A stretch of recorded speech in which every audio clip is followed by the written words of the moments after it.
Hello everyone, this is Waldorf, And this is Statler. and we're back with the Path of Divination. Divination.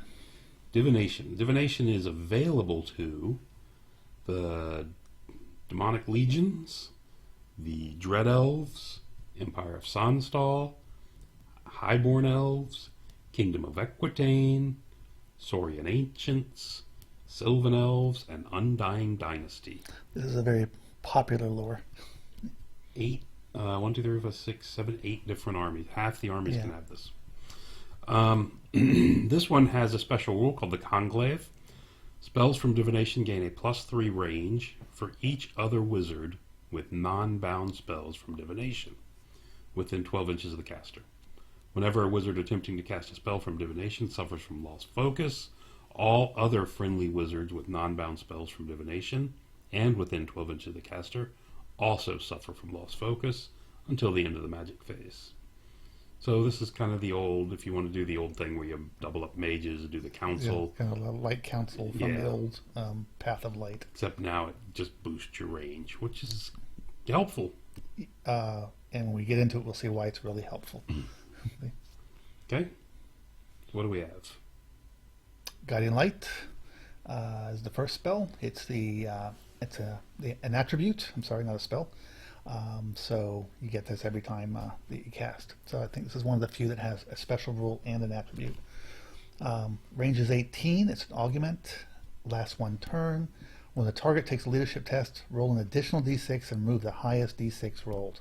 The unit cannot be affected by the spell more than once per magic phase. So basically, you're giving your army or that unit cold-blooded. Yeah. Which boosts kind of a 2-point increase, roughly. Yes. In your leadership. Well, it's really interesting for the Saurian Ancients Who already have 3. who have 3, and the Highborn Elves who get 3 on panic checks, if I remember correctly. Yeah. So rolling 4 dice for leadership. Right. Yeah. No, that's really nice for any army. Yeah. All right. So it really definitely helps with leadership. All right. Your default spell is the 0 spell, the Scrying, which you can always go down to, cast on a 7 with an 18-inch range.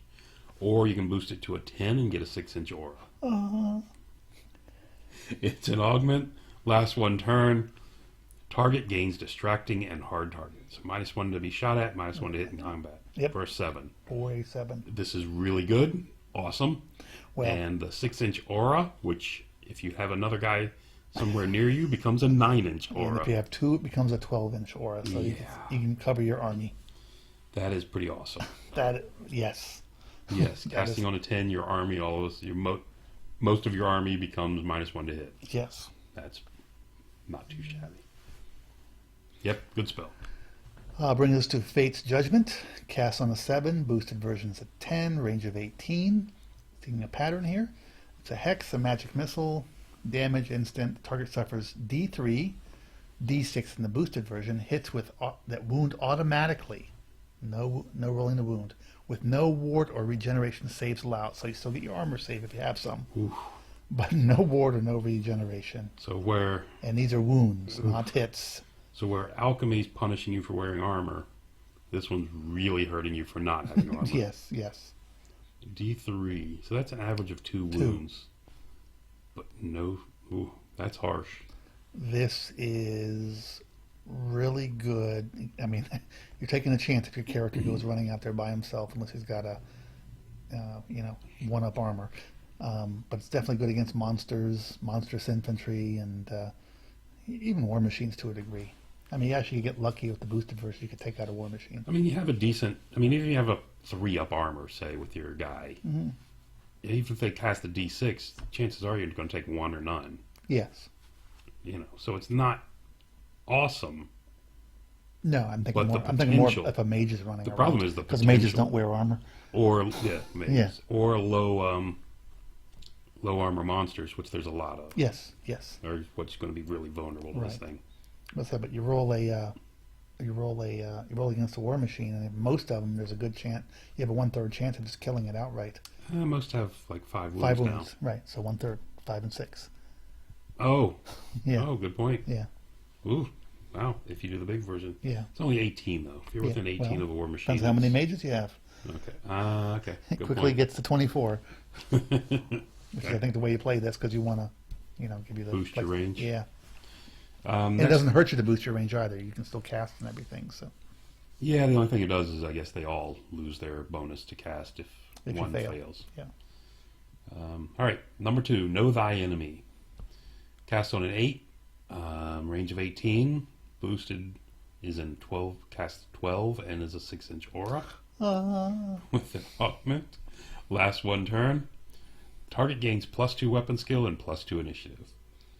On an 8, gaining +2 weapon skill and +2 initiative is great. Yes. Love this yes, a lot. yes. I don't necessarily think it's that great for an elven army, unless they're playing other elves, of course. But Well, the weapon skill is, because quite often you have a high weapon skill and it might push you so you're only getting hit on 5s. that okay, I can see that. Yeah, that they probably gain from that more than a lot of armies do. Yeah, the 12 casting for the aura is kind of high. That's really risky, Yeah, especially with the new miscast. that's a 4-dicer. Yeah, that's quite risky. But if you got a lot of mages and your whole battle line's engaged, I guess you can do it. But yeah, you're probably going to stick with the 8. And the All right. brings us to the Stars Align, 9 to cast on a 18 range. Cast at a 12 with a 6-inch aura.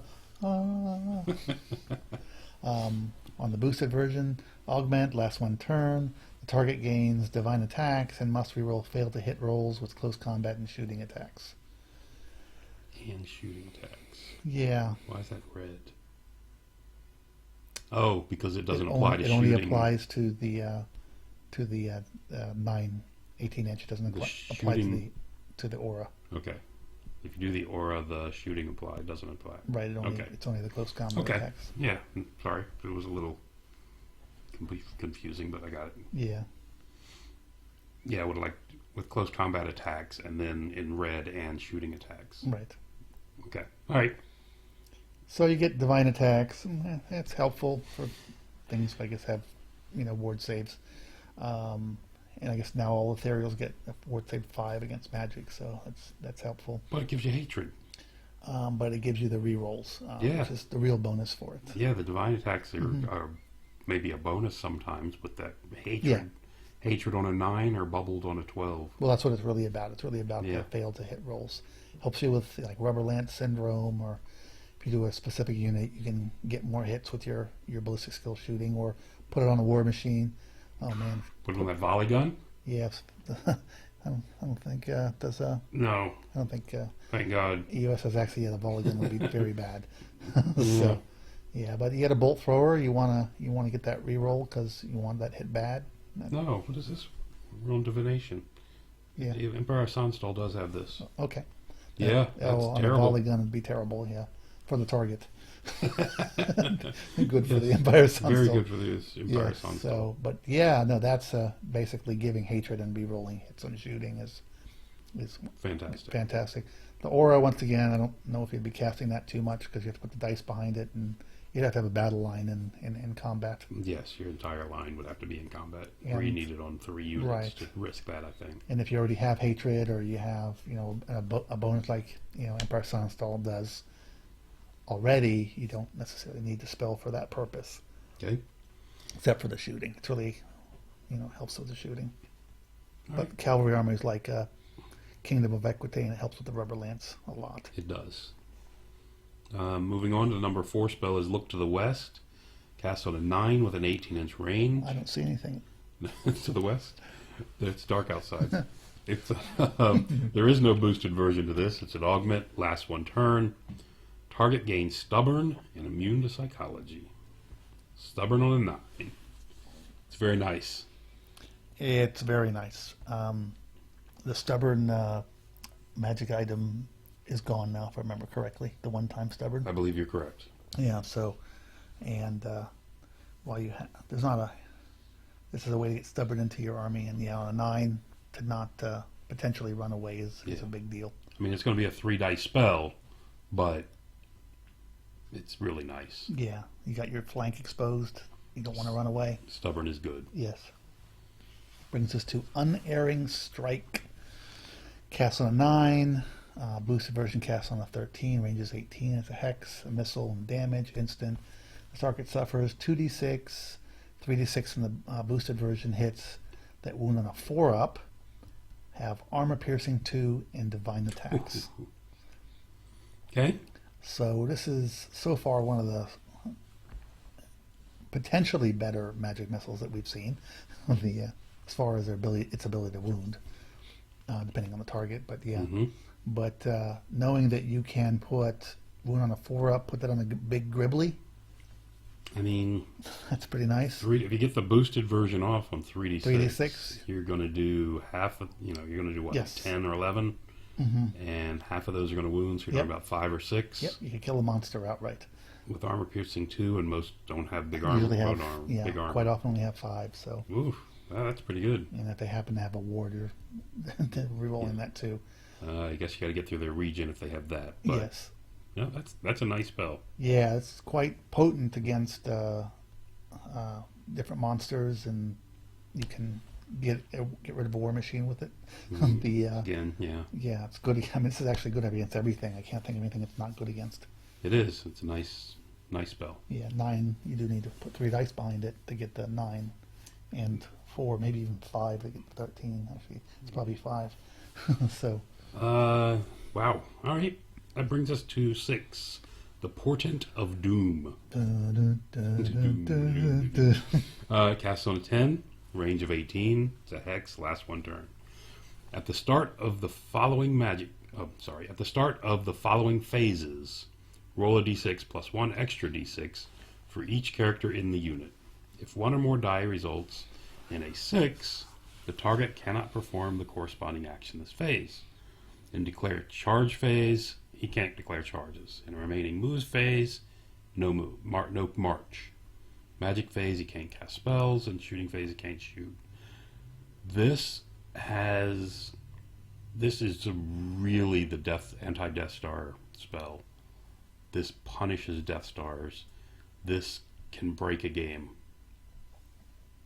From what I'm seeing. It's conditional. But conditional on there being a lot of characters, which is not necessarily a Death Star, but bunkers, the mage bunker that you're hiding 2 mages in, you got a 50-50 chance of not casting. Well, 2 mages would be a third. That's what I'm saying. 2 mages plus 1, it starts at 6. Yeah. Plus 1 per character. Right. If 1 or more dice result in the 6. Yeah, 1 extra d6 for each character. Yeah, it's still. So if you got 2 mages in a bunker, that's 3d6.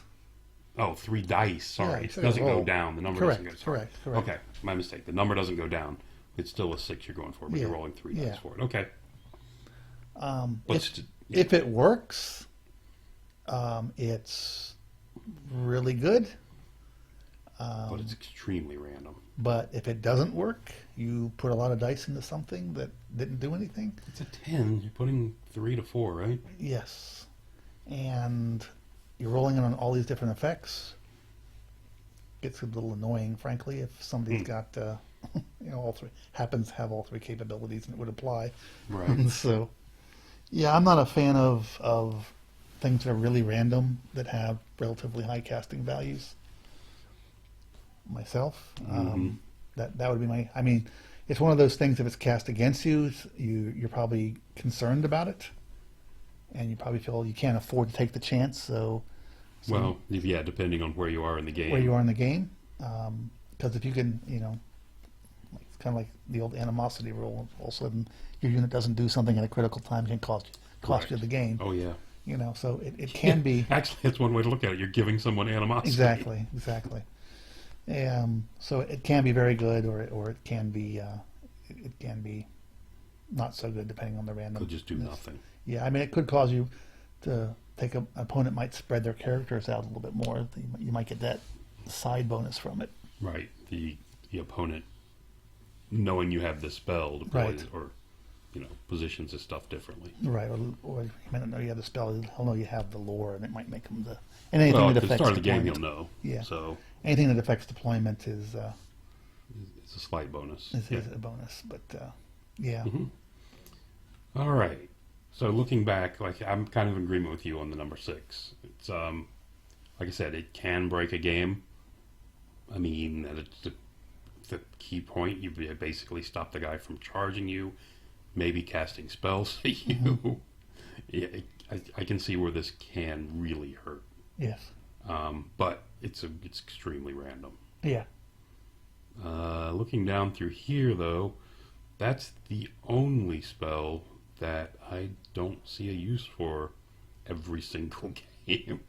And this guiding light thing is awesome. Yeah, Skylight's fantastic. So this is definitely another thumbs up for me. The one thing is the casting value on these spells is primarily 3 dice. It looks like, Yeah, once you get past with the exception of the 0 and 1. the 0 and the 1. So Yeah, it has a higher casting value than some of the other lures we've seen so far. hmm So you're not going to get as many spells off. Yeah, and the 3 dice puts you up in that kind of a little bit more danger in the overwhelming power thing. Yeah, slightly. It's not too scary until you get to 4, but Right. yeah, it is a little more scary. Higher probability of forgetting things. Yeah, I mean, I like the lore. The last spell's got me. I think a lot about using the What do the you think last about the spell. path? The paths. Since you like the lore. I like the lore of the paths Oh, okay. because I read the background. Okay. the Got it. Now I understand. Yeah. So yeah, no, I like the path. Yeah. Thumbs up for you? Thumbs up. All right. That's a third path with double thumbs up. Yes. All right. Thank you. Till We'll the be next back. time.